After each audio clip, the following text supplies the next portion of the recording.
Chicken shawarma. What is it about chicken shawarma? For years, my kids, every time we went to a food truck place, my kids would flock to the chicken shawarma food truck. I never understood why. It's a box of rice with chicken on top and a sauce. What's the big deal? Boy, was I wrong.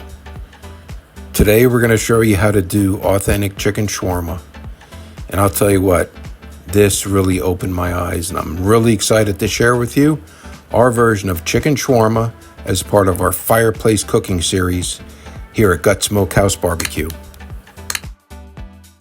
Okay, so let me go over the equipment that we're actually going to use for our chicken shawarma today. So I saw kits online that came with the vertical roaster, the rotating disc, and the heat element, but on a tight budget, it didn't make sense to me. So on Amazon, I Googled some of the equipment that I thought would be necessary and appropriate for a shawarma. And I found this display disc that can hold up to 22 pounds, and it rotates in 3 different speeds, and it goes forward and backwards. And I thought this would be the perfect size for the shawarma for that we want to cook. Because today, remember, we're cooking in front of the fireplace. So we're not using an external heat element. We're going to cook this in front of the fireplace. So we start with our display base. And then next we need a way to elevate this so that the shawarma is in line with the fireplace, which you see behind me. So I just have a bulk size container of beans that I found that was just about the right height. We're going to stick that on top like this.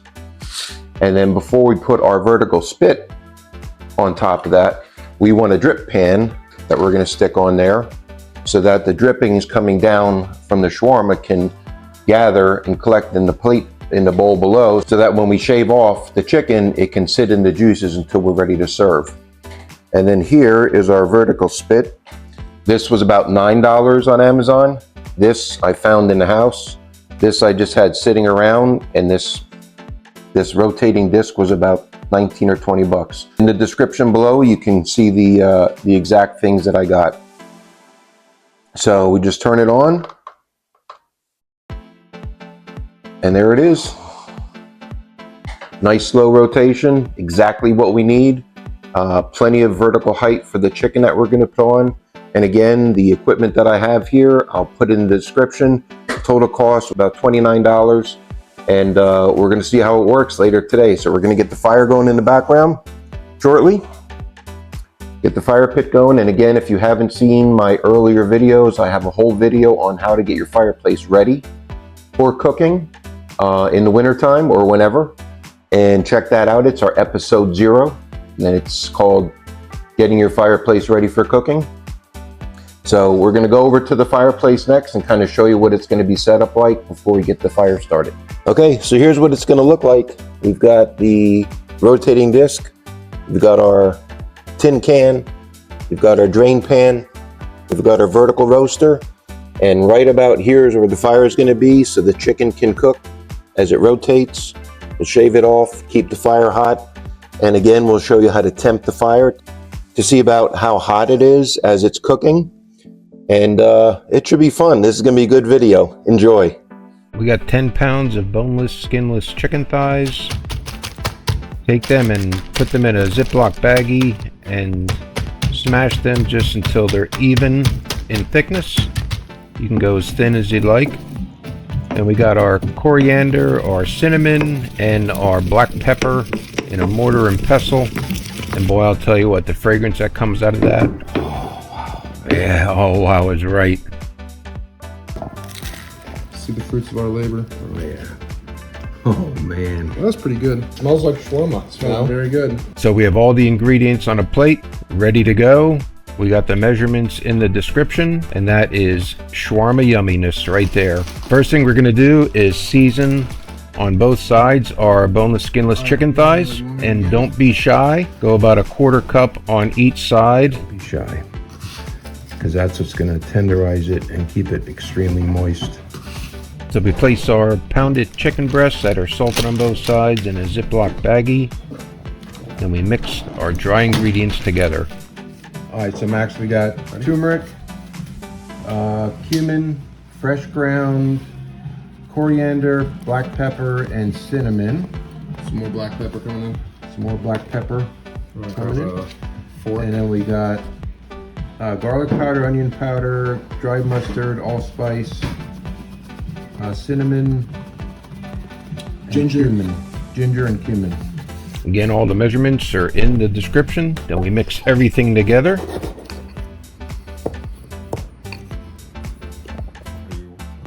And then in the Ziploc baggies, of which we split 5 pounds of chicken in each, we put about a 1/4 cup of extra virgin olive oil in, and then probably 3 or 4 tablespoons of lemon juice in each. Try with the lemon juice.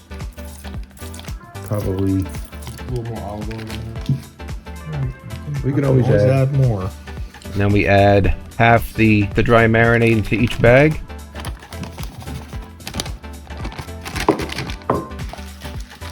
And then mix it up good. And what we did was we actually did the dry marinade for one night and then made the wet marinade and then marinated it in the wet marinade the second night. Speaking of the wet marinade, we're going to start with about a 1/4 cup of any hot red pepper paste. We just happen to have Moroccan red pepper paste available. And then about 3 or 4 tablespoons of lemon juice. And then we add about 3/4 cup of whole yogurt. And then about 10 minced garlic cloves. And then we take that and we mix that into each of the batches of the chicken thighs. And this is when it really starts taking on that shawarma looking color. That's more the color that we were looking for.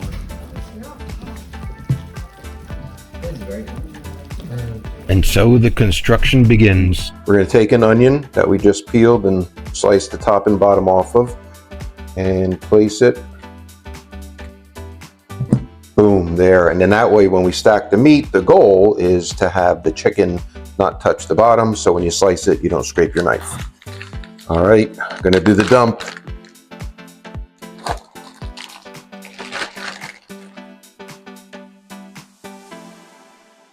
So it's just easier for me to dump it like this than to try to pull out each piece. Now look at that. That is some seasoned chicken. All right, here we go. First piece down. How's it look so far? It's looking good. You have any method to this madness? Just make it even weight-wise as possible. So kind of keep rotating each piece. And then we press it down so that it's good and firm. There's not many gaps, and you get a lot of good solid pieces of chicken in there. So yeah, so we'll just keep doing this, and we're going to trim it up like this piece here. I'm going to trim this off like that, and then just put that one on separately like that. So as this continues, you will see a flaw that will occur here shortly, because the skewer that I have here was not of the best quality. So as we start stacking and stacking, the skewer actually breaks away from the base, and we no longer have a solid foundation for our vertical rotisserie. So what we did was we took the onion off, and then we just put the meat down as low as possible to create a stable base. And it leaned a little bit, but it worked. And there it is. There's when the base broke away from the skewer. Stand up.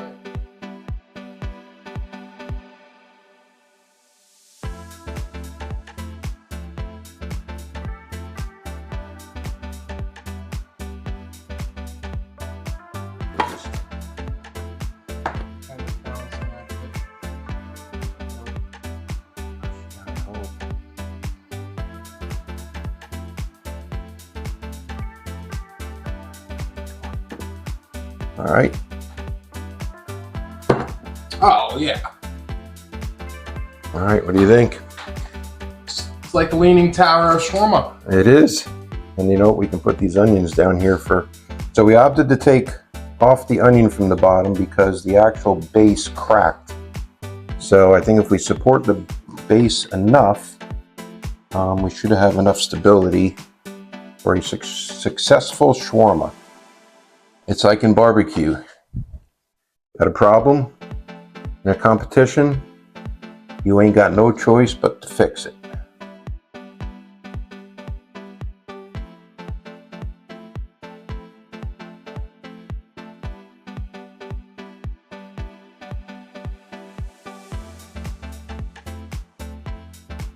All right, here comes the transport. It's like, I feel like we're in the holiday cake wars. They're carrying their final product over to the judges. Fire going over here.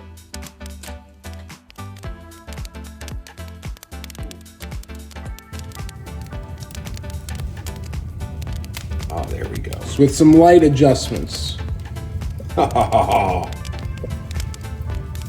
It's important to note that silicone's melting point is about 2,000 degrees.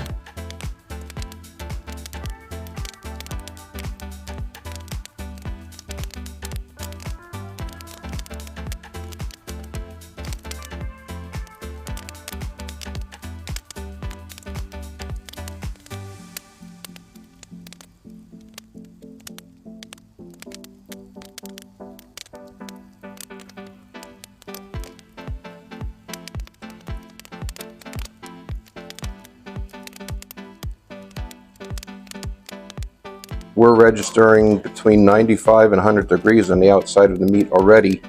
It's only been, what, 5 minutes? Yeah, we got the fire cranking, and where the meat is exposed, we're gonna check the temp of the fire. We put our hand where the meat is and see how long we can hold it. 1 Mississippi, 2 Mississippi, 3 Mississippi, ouch. So that's about 400 to 450 degrees. And let's verify that with the heat gun here. Let's see how close we are. 432, 410. Yeah, we're just a little over 400 degrees. So that's a way of determining if you got the right temperature. Yeah, that meat's getting hit at about 400 plus degrees, and we're up to 121 on the outside.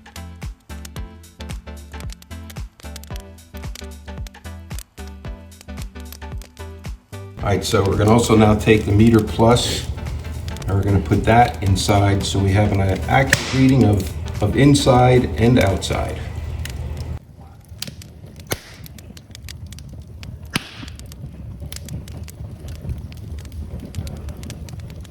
Shawarma roasting by an open fire. We got about 20 cloves of garlic. Good pinch of salt, probably a good teaspoon or more. 1, 2, 3 glugs of lemon juice.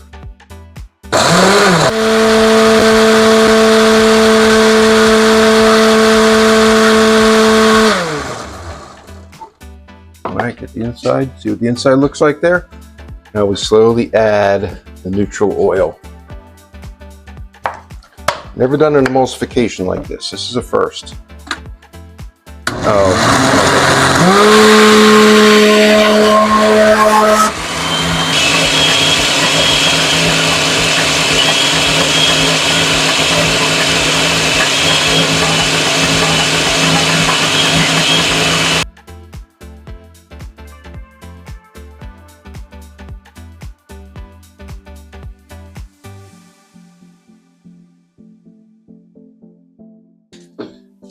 All right, here we got the rice. Vegetable bouillon for color, flavor. Some pine nuts in there. Not supposed to be too crazy on the spice. It's supposed to be pretty mellow. So just bay leaves, coriander, vegetable stock, pine nuts. Looks phenomenal. Fluffing it up right now. So basmati rice, right? Basmati rice. Gotta be long grain. Ah.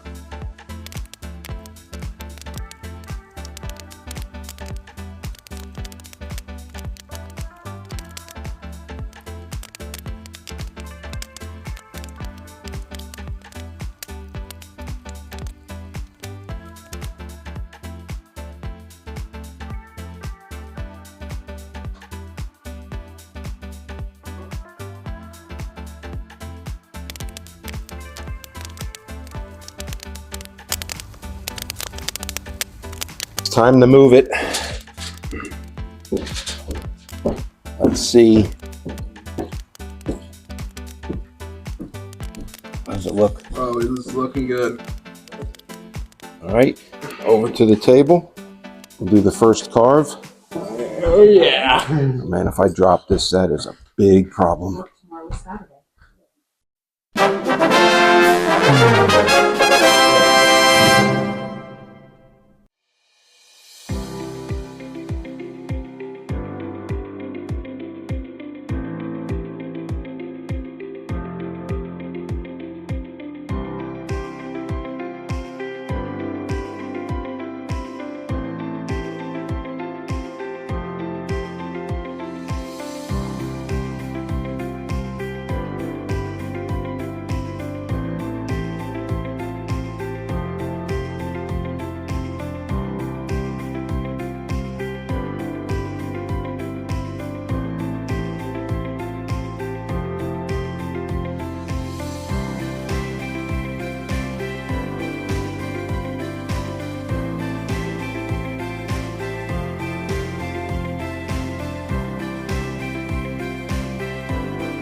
You want some more in there? Yeah, man. Yeah. I didn't wait this long to not. That's a good point. I think that's All right, so here comes the white sauce.